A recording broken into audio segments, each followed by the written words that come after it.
Kitab Lukas pasal 1. Pendahuluan. Theophilus yang mulia, banyak orang telah berusaha menyusun suatu berita tentang peristiwa-peristiwa yang telah terjadi di antara kita, seperti yang disampaikan kepada kita oleh mereka yang dari semula adalah saksi mata dan pelayan firman. Karena itu, setelah aku menyelidiki segala peristiwa itu dengan seksama, dari asal mulanya aku mengambil keputusan untuk membukukannya dengan teratur bagimu, supaya engkau dapat mengetahui bahwa segala sesuatu yang diajarkan kepadamu sungguh benar.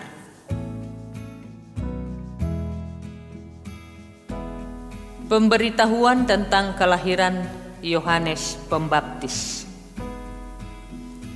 Pada zaman Herodes, Raja Yudea, adalah seorang imam yang bernama Zakaria dari rombongan Abia. Istrinya juga berasal dari keturunan Harun, namanya Elisabet. Keduanya adalah benar di hadapan Allah dan hidup menurut segala perintah dan ketetapan Tuhan dengan tidak bercacat. Tetapi mereka tidak mempunyai anak sebab Elisabet mandul dan keduanya telah lanjut umurnya.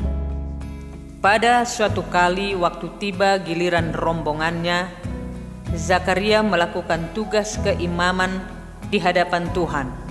Sebab ketika diundi sebagaimana lazimnya untuk menentukan imam yang bertugas, dialah yang ditunjuk untuk masuk ke dalam bait suci dan membakar ukupan di situ. Sementara itu seluruh umat berkumpul di luar dan sembahyang. Waktu itu adalah waktu pembakaran ukupan. Maka tampaklah kepada Zakaria seorang malaikat Tuhan berdiri di sebelah kanan mezbah pembakaran ukupan. Melihat hal itu ia terkejut dan menjadi takut. Tetapi malaikat itu berkata kepadanya, "Jangan takut, hai Zakaria, sebab doamu telah dikabulkan. Dan Elisabet istrimu akan melahirkan seorang anak laki-laki bagimu, dan haruslah engkau menamai dia Yohanes. Engkau akan bersukacita dan bergembira, bahkan banyak orang akan bersukacita atas kelahirannya itu. Sebab ia akan besar di hadapan Tuhan, dan ia tidak akan minum anggur atau minuman keras, dan ia akan penuh dengan Roh Kudus mulai dari rahim ibunya. Ia akan membuat banyak orang Israel berbalik kepada Tuhan Allah mereka, dan ia akan berjalan mendahului Tuhan dalam roh dan kuasa Elia, untuk membuat hati bapa-bapa berbalik kepada anak-anaknya, dan hati orang-orang durhaka kepada pikiran orang-orang benar, dan dengan demikian menyiapkan bagi Tuhan suatu umat yang layak baginya." Lalu kata Zakaria kepada malaikat itu, "Bagaimanakah aku tahu bahwa hal ini akan terjadi? Sebab aku sudah tua dan istriku sudah lanjut umurnya." Jawab malaikat itu kepadanya, "Akulah Gabriel yang melayani Allah, dan aku telah diutus untuk berbicara dengan engkau dan untuk menyampaikan kabar baik ini kepadamu. Sesungguhnya engkau akan menjadi bisu dan tidak dapat berkata-kata sampai kepada hari di mana semuanya ini terjadi, karena engkau tidak percaya akan perkataanku yang akan nyata kebenarannya pada waktunya." Sementara itu orang banyak menanti-nantikan Zakaria. Mereka menjadi heran bahwa ia begitu lama berada dalam bait suci. Ketika ia keluar, ia tidak dapat berkata-kata kepada mereka, dan mengertilah mereka bahwa ia telah melihat suatu penglihatan di dalam bait suci. Lalu ia memberi isyarat kepada mereka, sebab ia tetap bisu. Ketika selesai jangka waktu tugas jabatannya, ia pulang ke rumah. Beberapa lama kemudian Elisabet istrinya mengandung, dan selama 5 bulan ia tidak menampakkan diri. Katanya, "Inilah suatu perbuatan Tuhan bagiku, dan sekarang ia berkenan menghapuskan aibku di depan orang." Pemberitahuan tentang kelahiran Yesus. Dalam bulan yang ke-6, Allah menyuruh malaikat Gabriel pergi ke sebuah kota di Galilea bernama Nazaret, kepada seorang perawan yang bertunangan dengan seorang bernama Yusuf dari keluarga Daud. Nama perawan itu Maria. Ketika malaikat itu masuk ke rumah Maria, ia berkata, "Salam, hai engkau yang dikaruniai, Tuhan menyertai engkau." Maria terkejut mendengar perkataan itu, lalu bertanya di dalam hatinya, "Apakah arti salam itu?" Kata malaikat itu kepadanya, "Jangan takut, hai Maria, sebab engkau beroleh kasih karunia di hadapan Allah. Sesungguhnya engkau akan mengandung dan akan melahirkan seorang anak laki-laki, dan hendaklah engkau menamai dia Yesus. Ia akan menjadi besar dan akan disebut anak Allah yang maha tinggi, dan Tuhan Allah akan mengaruniakan kepadanya tahta Daud, bapa leluhurnya, dan ia akan menjadi raja atas kaum keturunan Yakub sampai selama-lamanya, dan kerajaannya tidak akan berkesudahan." Kata Maria kepada malaikat itu, "Bagaimana hal itu mungkin terjadi? Karena aku belum bersuami." Jawab malaikat itu kepadanya, "Roh Kudus akan turun atasmu dan kuasa Allah yang maha tinggi akan menaungi engkau. Sebab itu anak yang akan kau lahirkan itu akan disebut kudus, anak Allah. Dan sesungguhnya Elisabet sanakmu itu, ia pun sedang mengandung seorang anak laki-laki pada hari tuanya, dan inilah bulan yang ke-6 bagi dia yang disebut mandul itu. Sebab bagi Allah tidak ada yang mustahil." Kata Maria, "Sesungguhnya aku ini adalah hamba Tuhan. Jadilah padaku menurut perkataanmu itu." Lalu malaikat itu meninggalkan dia. Maria dan Elisabet. Beberapa waktu kemudian berangkatlah Maria dan langsung berjalan ke pegunungan menuju sebuah kota di Yehuda. Di situ ia masuk ke rumah Zakaria dan memberi salam kepada Elisabet. Dan ketika Elisabet mendengar salam Maria, melonjaklah anak yang di dalam rahimnya, dan Elisabet pun penuh dengan Roh Kudus.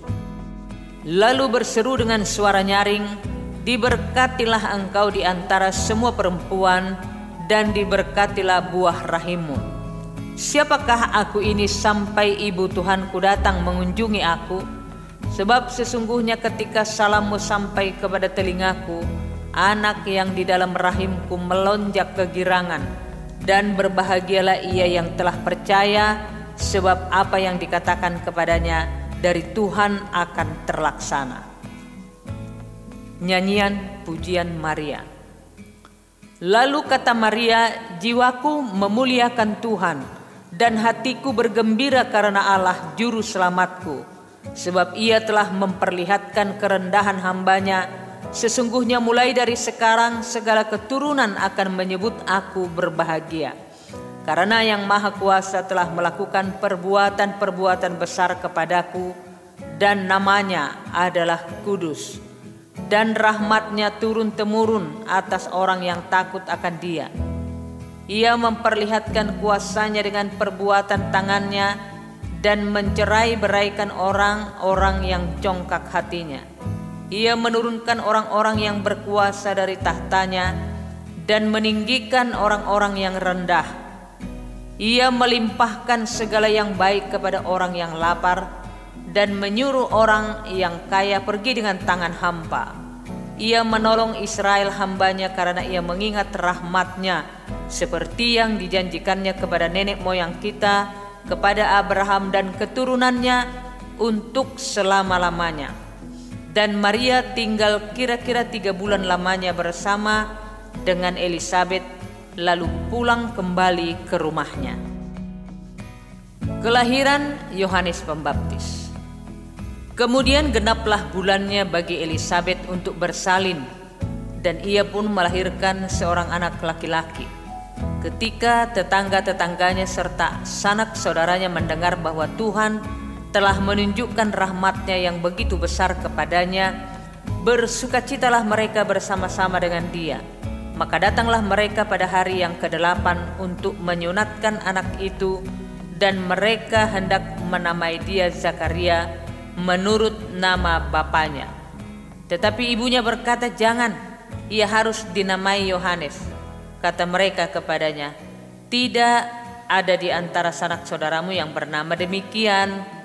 Lalu mereka memberi isyarat kepada bapaknya untuk bertanya nama apa yang hendak diberikannya kepada anaknya itu. Ia meminta buku tulis, lalu menuliskan kata-kata ini, "Namanya adalah Yohanes." Dan mereka pun heran semuanya. Dan ketika itu juga terbukalah mulutnya dan terlepaslah lidahnya, lalu ia berkata-kata dan memuji Allah. Maka ketakutanlah semua orang yang tinggal di sekitarnya, dan segala peristiwa itu menjadi buah tutur di seluruh pegunungan Yudea. Dan semua orang yang mendengarnya merenungkannya dan berkata, "Menjadi apakah anak ini nanti? Sebab tangan Tuhan menyertai dia." Nyanyian pujian Zakaria. Dan Zakaria ayahnya penuh dengan Roh Kudus lalu bernubuat, katanya, "Terpujilah Tuhan Allah Israel, sebab ia melawat umatnya dan membawa kelepasan baginya. Ia menumbuhkan sebuah tanduk keselamatan bagi kita di dalam keturunan Daud hambanya itu, seperti yang telah difirmankannya sejak purbakala oleh mulut nabi-nabinya yang kudus, untuk melepaskan kita dari musuh-musuh kita dan dari tangan semua orang yang membenci kita, untuk menunjukkan rahmat-Nya kepada nenek moyang kita, dan mengingat akan perjanjiannya yang kudus, yaitu sumpah yang diucapkannya kepada Abraham bapa leluhur kita, bahwa ia mengaruniai kita supaya kita terlepas dari tangan musuh, dapat beribadah kepadanya tanpa takut, dalam kekudusan dan kebenaran di hadapannya seumur hidup kita. Dan engkau, hai anakku, akan disebut Nabi Allah yang Maha Tinggi, karena engkau akan berjalan mendahului Tuhan untuk mempersiapkan jalan baginya, untuk memberikan kepada umatnya pengertian akan keselamatan yang berdasarkan pengampunan dosa-dosa mereka oleh rahmat dan belas kasihan dan Allah kita, dengan mana ia akan melawat kita, surya pagi dari tempat yang tinggi, untuk menyinari mereka yang diam dalam kegelapan dan dalam naungan maut, untuk mengarahkan kaki kita kepada jalan damai sejahtera. Adapun anak itu bertambah besar dan makin kuat rohnya, dan ia tinggal di padang gurun sampai kepada hari ia harus menampakkan diri kepada Israel. Pasal 2, kelahiran Yesus. Pada waktu itu Kaisar Agustus mengeluarkan suatu perintah menyuruh mendaftarkan semua orang di seluruh dunia. Inilah pendaftaran yang pertama kali diadakan sewaktu Kirenius menjadi wali negeri di Syria. Maka pergilah semua orang mendaftarkan diri masing-masing di kotanya sendiri. Demikian juga Yusuf pergi dari kota Nazaret di Galilea ke Yudea, ke kota Daud yang bernama Betlehem, karena ia berasal dari keluarga dan keturunan Daud, supaya didaftarkan bersama-sama dengan Maria tunangannya yang sedang mengandung. Ketika mereka di situ, tibalah waktunya bagi Maria untuk bersalin, dan ia melahirkan seorang anak laki-laki, anaknya yang sulung. Lalu dibungkusnya dengan lampin dan dibaringkannya di dalam palungan, karena tidak ada tempat bagi mereka di rumah penginapan. Gembala-gembala. Di daerah itu ada gembala-gembala yang tinggal di padang menjaga kawanan ternak mereka pada waktu malam. Tiba-tiba berdirilah seorang malaikat Tuhan di dekat mereka, dan kemuliaan Tuhan bersinar meliputi mereka, dan mereka sangat ketakutan. Lalu kata malaikat itu kepada mereka, "Jangan takut, sebab sesungguhnya aku memberitakan kepadamu kesukaan besar untuk seluruh bangsa. Hari ini telah lahir bagimu juru selamat, yaitu Kristus Tuhan di kota Daud. Dan inilah tandanya bagimu, kamu akan menjumpai seorang bayi dibungkus dengan lampin dan terbaring di dalam palungan. Dan tiba-tiba tampaklah bersama-sama dengan malaikat itu sejumlah besar tentara sorga yang memuji Allah, katanya, kemuliaan bagi Allah di tempat yang maha tinggi, dan damai sejahtera di bumi di antara manusia yang berkenan kepadanya. Setelah malaikat-malaikat itu meninggalkan mereka dan kembali ke sorga, gembala-gembala itu berkata seorang kepada yang lain, marilah kita pergi ke Betlehem untuk melihat apa yang terjadi di sana, seperti yang diberitahukan Tuhan kepada kita. Lalu mereka cepat-cepat berangkat dan menjumpai Maria dan Yusuf dan bayi itu yang sedang terbaring di dalam palungan. Ketika mereka melihatnya, mereka memberitahukan apa yang telah dikatakan kepada mereka tentang anak itu. Dan semua orang yang mendengarnya heran tentang apa yang dikatakan gembala-gembala itu kepada mereka. Tetapi Maria menyimpan segala perkara itu di dalam hatinya dan merenungkannya. Maka kembalilah gembala-gembala itu sambil memuji dan memuliakan Allah, karena segala sesuatu yang mereka dengar dan mereka lihat semuanya sesuai dengan apa yang telah dikatakan kepada mereka. Yesus disunat dan diserahkan kepada Tuhan, Simeon dan Hana.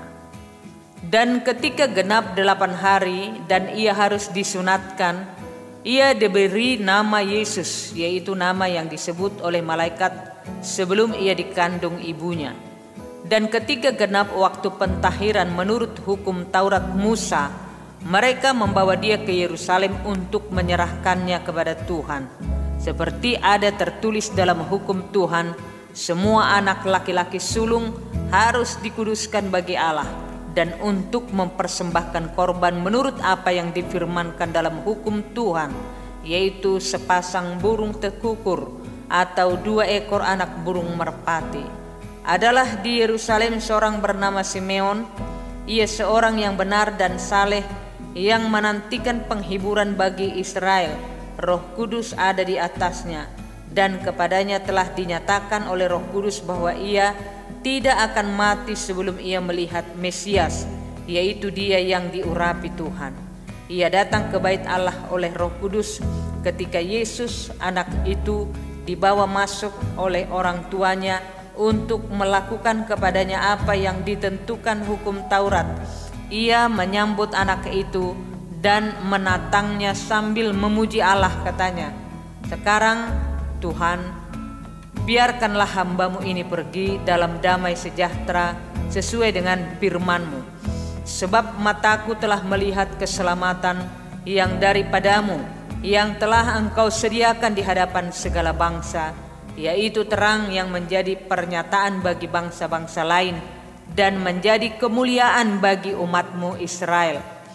Dan bapa serta ibunya amat heran akan segala apa yang dikatakan tentang dia.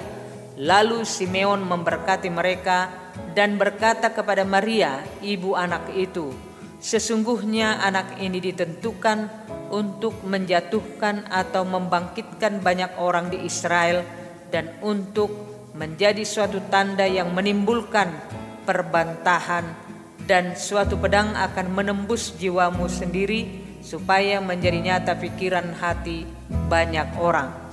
Lagi pula di situ ada Hana, seorang nabi perempuan, anak Pinuel dari suku Aser. Ia sudah sangat lanjut umurnya. Sesudah kawin ia hidup 7 tahun lamanya bersama suaminya. Dan sekarang ia janda dan berumur 84 tahun. Ia tidak pernah meninggalkan bait Allah dan siang malam beribadah dengan berpuasa dan berdoa. Dan pada ketika itu juga datanglah ia ke situ dan mengucap syukur kepada Allah dan berbicara tentang anak itu kepada semua orang yang menantikan kelepasan untuk Yerusalem. Dan setelah selesai semua yang harus dilakukan menurut hukum Tuhan, kembalilah mereka ke kota kediamannya, yaitu kota Nazaret di Galilea. Anak itu bertambah besar dan menjadi kuat, penuh hikmat dan kasih karunia Allah ada padanya. Yesus pada umur 12 tahun dalam bait Allah. Tiap-tiap tahun orang tua Yesus pergi ke Yerusalem pada hari raya Paskah. Ketika Yesus telah berumur 12 tahun, pergilah mereka ke Yerusalem seperti yang lazim pada hari raya itu. Sehabis hari-hari perayaan itu, ketika mereka berjalan pulang, tinggallah Yesus di Yerusalem tanpa diketahui orang tuanya, karena mereka menyangka bahwa ia ada di antara orang-orang seperjalanan mereka. Berjalanlah mereka sehari perjalanan jauhnya, lalu mencari dia di antara kaum keluarga dan kenalan mereka. Karena mereka tidak menemukan dia, kembalilah mereka ke Yerusalem sambil terus mencari dia. Sesudah 3 hari mereka menemukan dia dalam bait Allah. Ia sedang duduk di tengah-tengah alim ulama sambil mendengarkan mereka dan mengajukan pertanyaan-pertanyaan kepada mereka. Dan semua orang yang mendengar dia sangat heran akan kecerdasannya dan segala jawab yang diberikannya. Dan ketika orang tuanya melihat dia, tercenganglah mereka, lalu kata ibunya kepadanya, "Nak, mengapakah engkau berbuat demikian terhadap kami? Bapamu dan aku dengan cemas mencari engkau." Jawabnya kepada mereka, "Mengapa kamu mencari aku?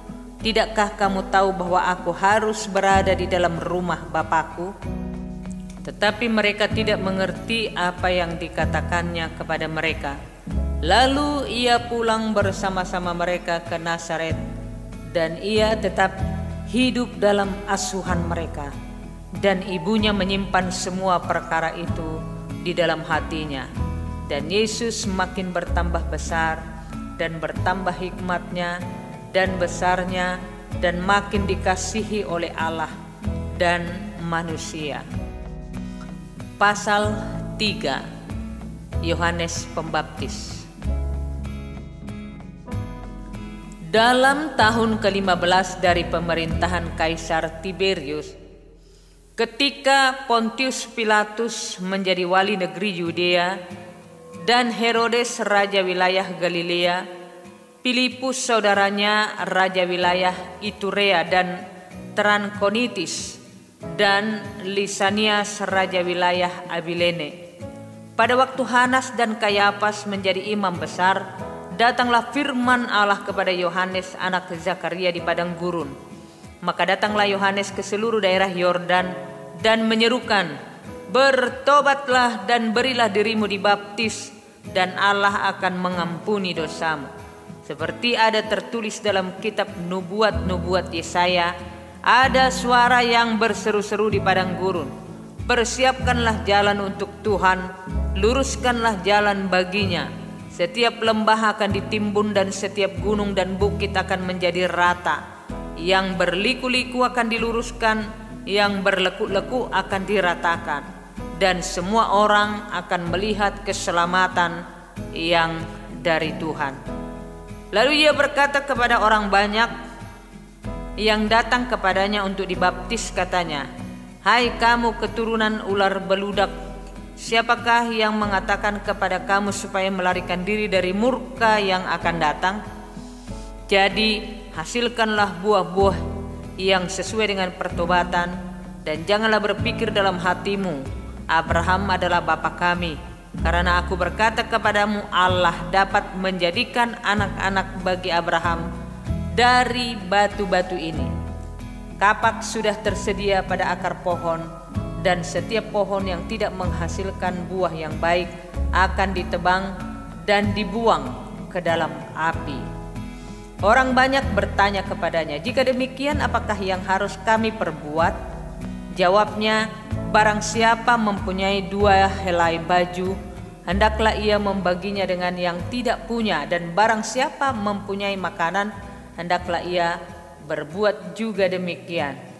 Ada datang juga pemungut-pemungut cukai untuk dibaptis, dan mereka bertanya kepadanya, "Guru, apakah yang harus kami perbuat?" Jawabnya, "Jangan menagih lebih banyak daripada yang telah ditentukan bagimu." Dan prajurit-prajurit bertanya juga kepadanya, "Dan kami, apakah yang harus kami perbuat?" Jawab Yohanes kepada mereka, "Jangan merampas dan jangan memeras, dan cukupkanlah dirimu dengan gajimu." Tetapi karena orang banyak sedang menanti dan berharap dan semuanya bertanya dalam hatinya tentang Yohanes, kalau ia adalah Mesias, Yohanes menjawab dan berkata kepada semua orang itu, "Aku membaptis kamu dengan air, tetapi Ia yang lebih berkuasa daripadaku akan datang, dan membuka tali kasutnya pun aku tidak layak. Ia akan membaptis kamu dengan Roh Kudus dan dengan api. Alat penampi sudah di tangannya untuk membersihkan tempat pengirikannya dan untuk mengumpulkan gandumnya ke dalam lumbungnya, tetapi debu jerami itu akan dibakarnya dalam api yang tidak terpadamkan." Dengan banyak nasihat lain Yohanes memberitakan Injil kepada orang banyak. Akan tetapi setelah ia menegur raja wilayah Herodes karena peristiwa Herodias istri saudaranya dan karena segala kejahatan lain yang dilakukannya, raja itu menambah kejahatannya dengan memasukkan Yohanes ke dalam penjara. Yesus anak Allah dibaptis. Ketika seluruh orang banyak itu telah dibaptis dan ketika Yesus juga dibaptis dan sedang berdoa, terbukalah langit dan turunlah Roh Kudus dalam rupa burung merpati ke atasnya, dan terdengarlah suara dari langit, "Engkaulah anakku yang kukasihi, kepadamulah aku berkenan." Silsilah Yesus. Ketika Yesus memulai pekerjaannya, ia berumur kira-kira 30 tahun. Dan menurut anggapan orang ia adalah anak Yusuf, anak Eli, anak Matat, anak Lewi, anak Malki, anak Yanai, anak Yusuf, anak Matika, anak Amos, anak Nahum, anak Hesli, anak Nagai, anak Maat, anak Matika, anak Simei, anak Yosek, anak Yoda, anak Yohanan, anak Resa, anak Jerubabel, anak Sealtiel, anak Neri, anak Malki, anak Adi, anak Kosam, anak Elmadam, anak anak Yesua, anak Eliezer, anak Yorim, anak Matat, anak Lewi, anak Simeon, anak Yehuda, anak Yusuf, anak Yonam, anak Eliakim, anak Malea, anak Mina, anak Matata, anak Natan, anak Daud, anak Isai, anak Obed, anak Boas, anak Salmon, anak Nahason, anak Aminadab, anak Admin, anak Arni, anak Hezron, anak Peres, anak Yehuda, anak Yakub, anak Ishak, anak Abraham, anak Terah, anak Nahor, anak Seruk, anak Rehu, anak Pelek, anak Eber, anak Salmon, anak Kenan, anak Alpaksad, anak Sem, anak Nuh, anak Lamek, anak Metusalah, anak Henok, anak Yared, anak Mahalalel, anak Kenan, anak Eros, anak Set, anak Adam, anak Allah.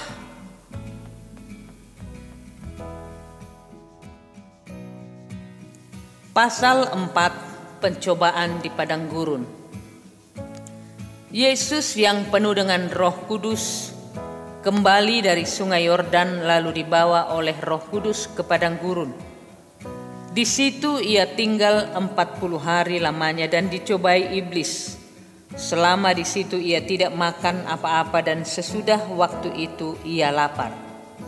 Lalu berkatalah iblis kepadanya, "Jika engkau anak Allah, suruhlah batu ini menjadi roti." Jawab Yesus kepadanya, "Ada tertulis, manusia hidup bukan dari roti saja."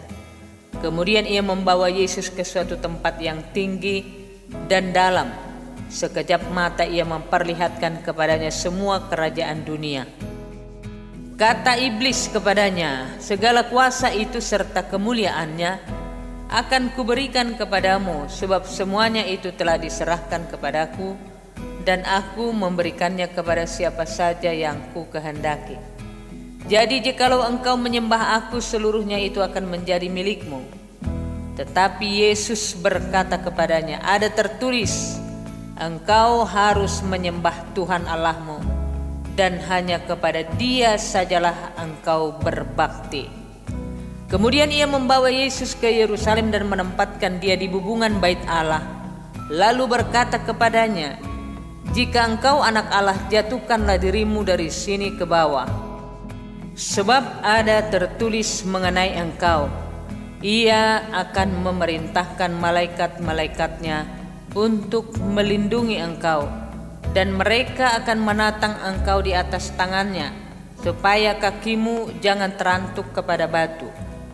Yesus menjawabnya, katanya, "Ada firman, jangan engkau mencobai Tuhan Allahmu."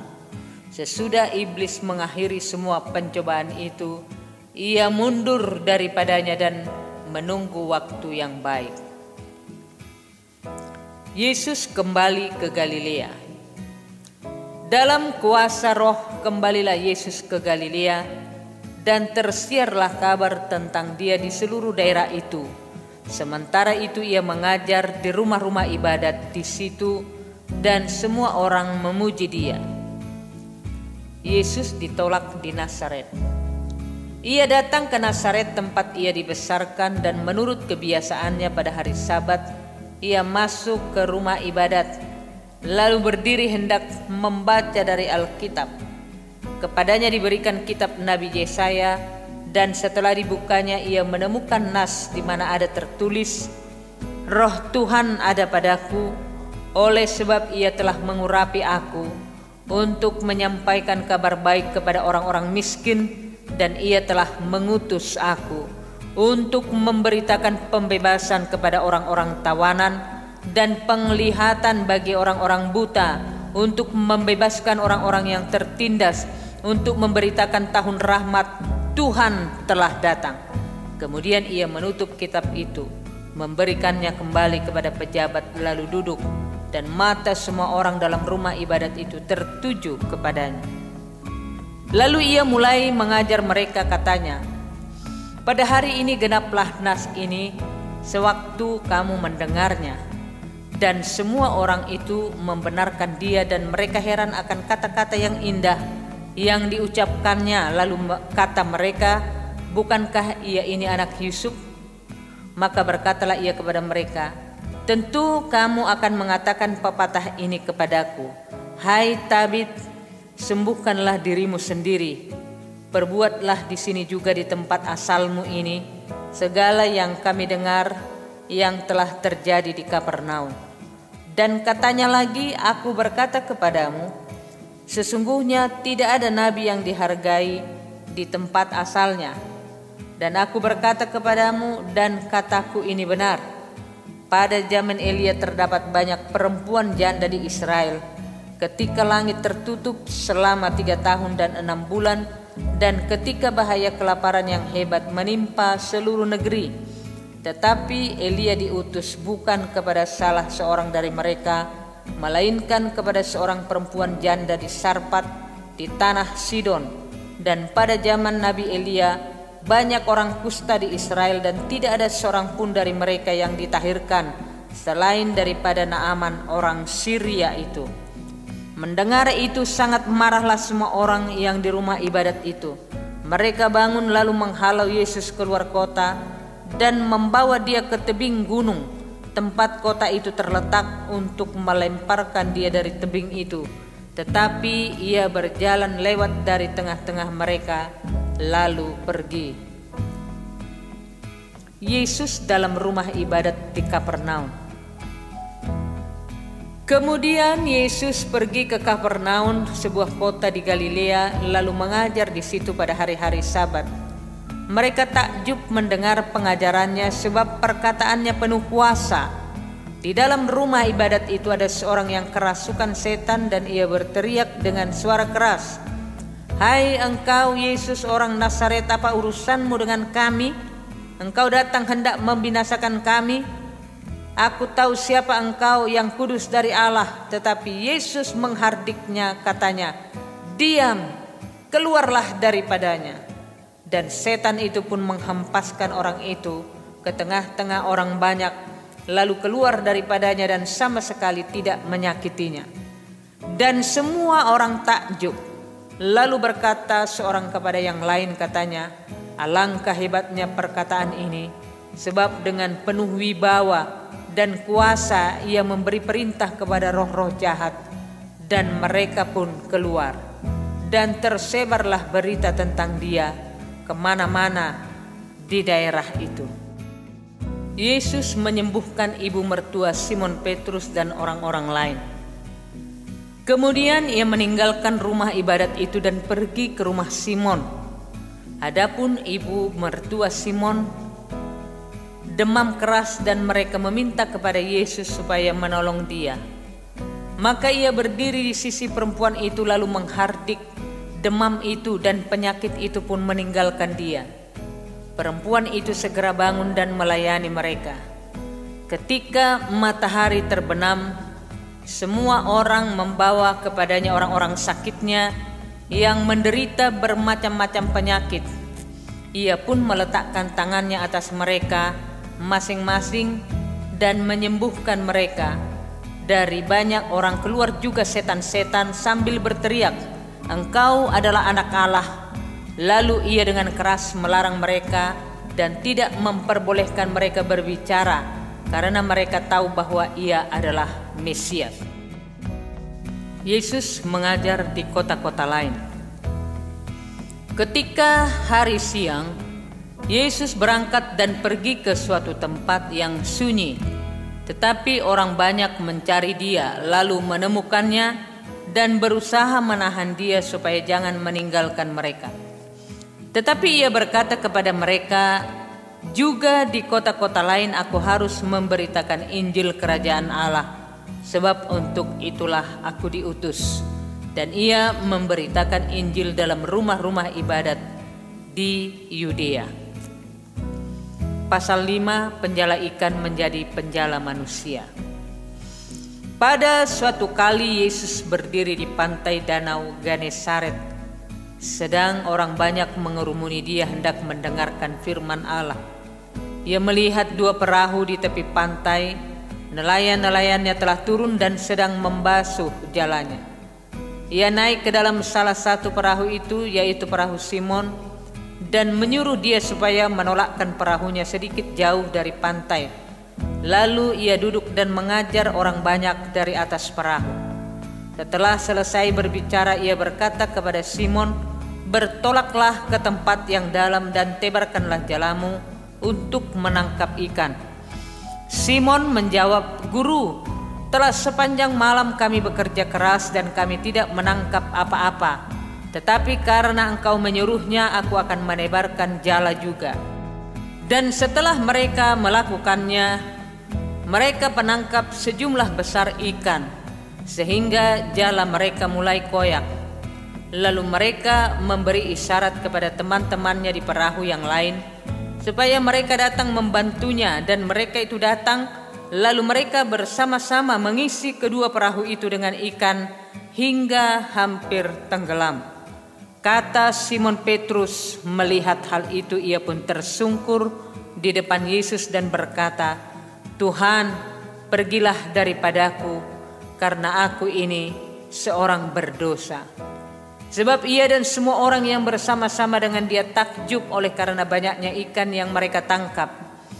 Demikian juga Yakobus dan Yohanes, anak-anak Zebedeus, yang menjadi teman Simon. Kata Yesus kepada Simon, "Jangan takut, mulai dari sekarang engkau akan menjala manusia." Dan sesudah mereka menghela perahu-perahunya ke darat, mereka pun meninggalkan segala sesuatu lalu mengikut Yesus. Yesus menyembuhkan seorang yang sakit kusta. Pada suatu kali Yesus berada dalam sebuah kota. Di situ ada seorang yang penuh kusta. Ketika ia melihat Yesus, tersungkurlah ia dan memohon, "Tuan, jika Tuan mau, Tuan dapat mentahirkan aku." Lalu Yesus mengulurkan tangannya dan menjamah orang itu dan berkata, "Aku mau, jadilah engkau tahir." Seketika itu juga lenyaplah penyakit kustanya. Yesus melarang orang itu memberitahukannya kepada siapapun juga dan berkata, "Pergilah, perlihatkanlah dirimu kepada imam dan persembahkanlah untuk pentahiranmu persembahan seperti yang diperintahkan Musa sebagai bukti bagi mereka. Tetapi kabar tentang Yesus makin jauh tersiar, dan datanglah orang banyak berbondong-bondong kepadanya untuk mendengar dia dan untuk disembuhkan dari penyakit mereka. Akan tetapi ia mengundurkan diri ke tempat-tempat yang sunyi dan berdoa. Orang lumpuh disembuhkan. Pada suatu hari ketika Yesus mengajar, ada beberapa orang Farisi dan ahli Taurat duduk mendengarkannya. Mereka datang dari semua desa di Galilea dan Yudea dan dari Yerusalem. Kuasa Tuhan menyertai dia sehingga ia dapat menyembuhkan orang sakit. Lalu datanglah beberapa orang mengusung seorang lumpuh di atas tempat tidur. Mereka berusaha membawa dia masuk dan meletakkannya di hadapan Yesus. Karena mereka tidak dapat membawanya masuk berhubung dengan banyaknya orang di situ. Naiklah mereka ke atap rumah lalu membongkar atap itu dan menurunkan orang itu dengan tempat tidurnya ke tengah-tengah orang banyak tepat di depan Yesus. Ketika Yesus melihat iman mereka, berkatalah ia, "Hai saudara, dosamu sudah diampuni." Tetapi ahli-ahli Taurat dan orang-orang Farisi berpikir dalam hatinya, "Siapakah orang yang menghujat Allah ini? Siapakah yang dapat mengampuni dosa selain daripada Allah sendiri?" Akan tetapi Yesus mengetahui pikiran mereka, lalu berkata kepada mereka, "Apakah yang kamu pikirkan dalam hatimu? Manakah lebih mudah mengatakan dosamu sudah diampuni atau mengatakan bangunlah dan berjalanlah? Tetapi supaya kamu tahu bahwa di dunia ini Anak Manusia berkuasa mengampuni dosa." Berkatalah ia kepada orang lumpuh itu, "Kepadamu kukatakan, bangunlah, angkatlah tempat tidurmu dan pulanglah ke rumah." Dan seketika itu juga bangunlah ia di depan mereka, lalu mengangkat tempat tidurnya dan pulang ke rumahnya sambil memuliakan Allah.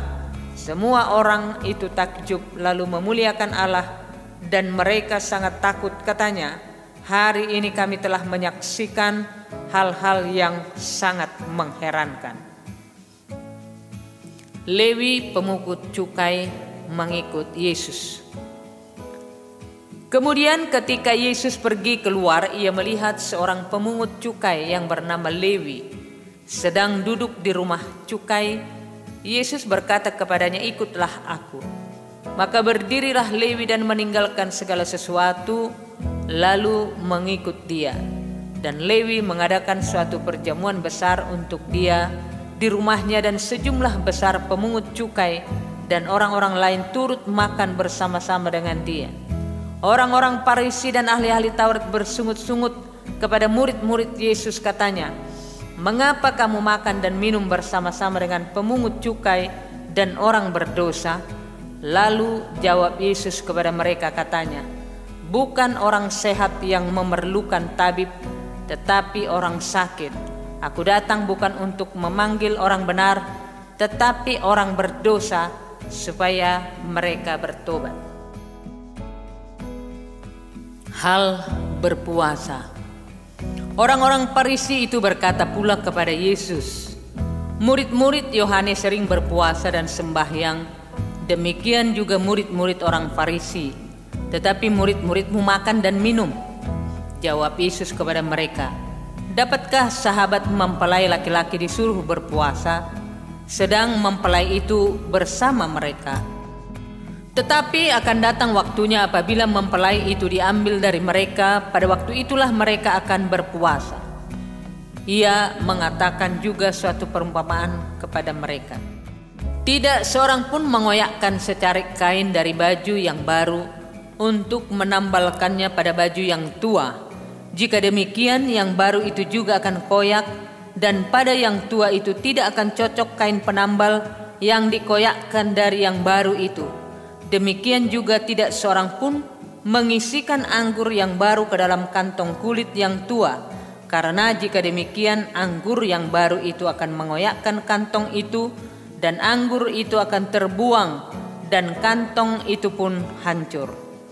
Tetapi anggur yang baru harus disimpan dalam kantong yang baru pula, dan tidak seorang pun yang telah minum anggur tua ingin minum anggur yang baru, sebab ia akan berkata, anggur yang tua itu baik.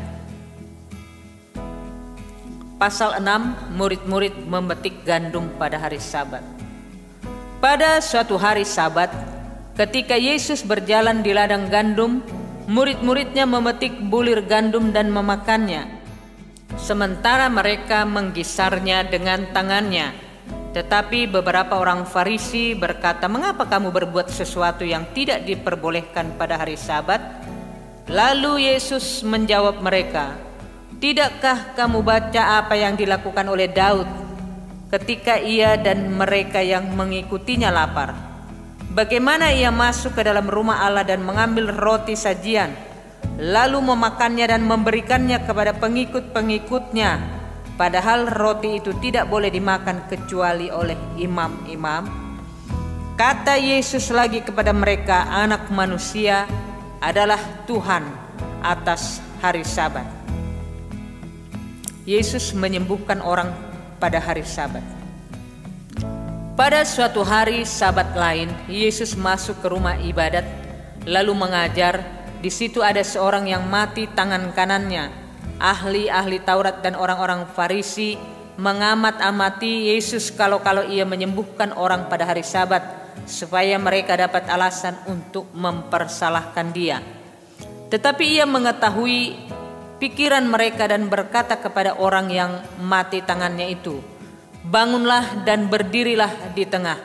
Maka bangunlah orang itu dan berdiri. Lalu Yesus berkata kepada mereka, "Aku bertanya kepada kamu, manakah yang diperbolehkan pada hari Sabat, berbuat baik atau berbuat jahat, menyelamatkan nyawa orang atau membinasakannya?"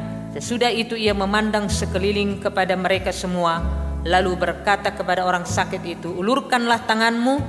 Orang itu berbuat demikian dan sembuhlah tangannya. Maka meluaplah amarah mereka, lalu mereka berunding apakah yang akan mereka lakukan terhadap Yesus. Yesus memanggil ke-12 rasul. Pada waktu itu pergilah Yesus ke bukit untuk berdoa, dan semalam-malaman ia berdoa kepada Allah. Ketika hari siang ia memanggil murid-muridnya kepadanya, lalu memilih dari antara mereka 12 orang yang disebutnya rasul. Simon yang juga diberinya nama Petrus, dan Andreas saudara Simon, Yakobus dan Yohanes, Filipus dan Bartolomeus, Matius dan Thomas, Yakobus anak Alfeus dan Simon yang disebut orang Zelot, Yudas anak Yakobus dan Yudas Iskariot yang kemudian menjadi pengkhianat. Yesus mengajar dan menyembuhkan banyak orang. Lalu ia turun dengan mereka dan berhenti pada suatu tempat yang datar. Di situ berkumpul sejumlah besar dari murid-muridnya dan banyak orang lain yang datang dari seluruh Yudea dan dari Yerusalem dan dari daerah pantai Tirus dan Sidon. Mereka datang untuk mendengarkan dia dan untuk disembuhkan dari penyakit mereka. Juga mereka yang dirasuk oleh roh-roh jahat beroleh kesembuhan, dan semua orang banyak itu berusaha menjamah dia karena ada kuasa yang keluar daripadanya, dan semua orang itu disembuhkannya. Ucapan bahagia dan peringatan. Lalu Yesus memandang murid-muridnya dan berkata, "Berbahagialah hai kamu yang miskin, karena kamulah yang empunya kerajaan Allah. Berbahagialah hai kamu yang sekarang ini lapar, karena kamu akan dipuaskan. Berbahagialah hai kamu yang sekarang ini menangis, karena kamu akan tertawa. Berbahagialah kamu jika karena Anak Manusia orang membenci kamu, dan jika mereka mengucilkan kamu dan mencela kamu serta menolak namamu sebagai sesuatu yang jahat. Bersukacitalah pada waktu itu dan bergembiralah, sebab sesungguhnya upahmu besar di sorga. Karena secara demikian juga nenek moyang mereka telah memperlakukan para nabi. Tetapi celakalah kamu hai kamu yang kaya, karena dalam kekayaanmu kamu telah memperoleh penghiburanmu. Celakalah kamu yang sekarang ini kenyang, karena kamu akan lapar. Celakalah kamu yang sekarang ini tertawa, karena kamu akan berduka cita dan menangis. Celakalah kamu jika semua orang memuji kamu, karena secara demikian juga nenek moyang mereka telah memperlakukan nabi-nabi palsu. Kasihilah musuhmu.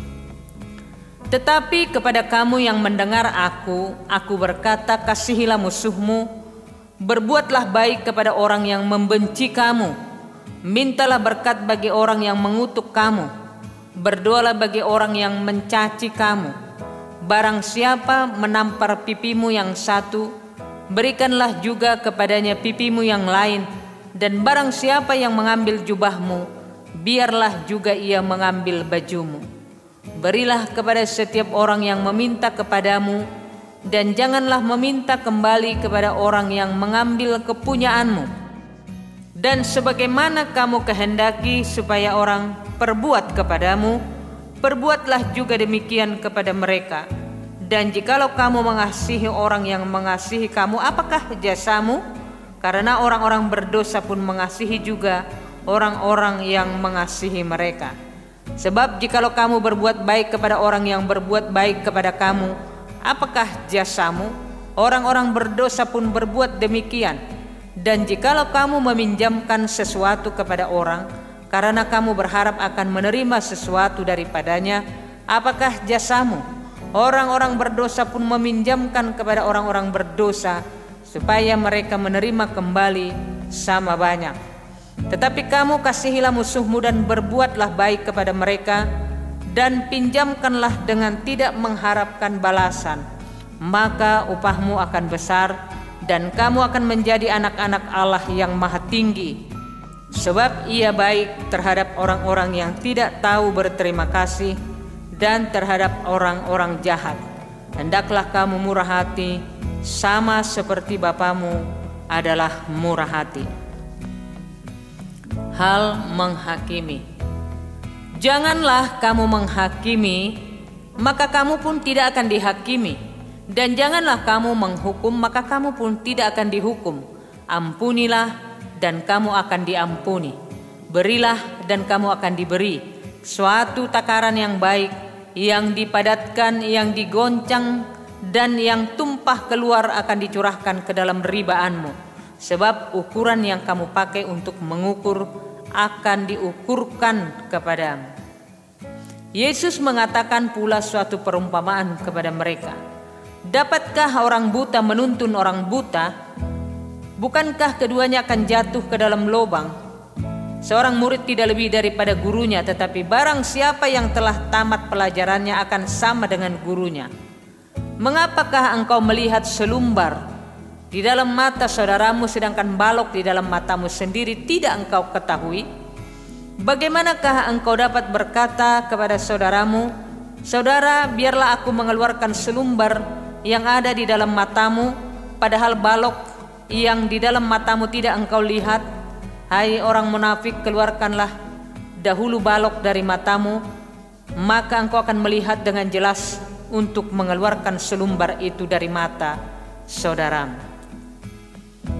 Pohon dan buahnya.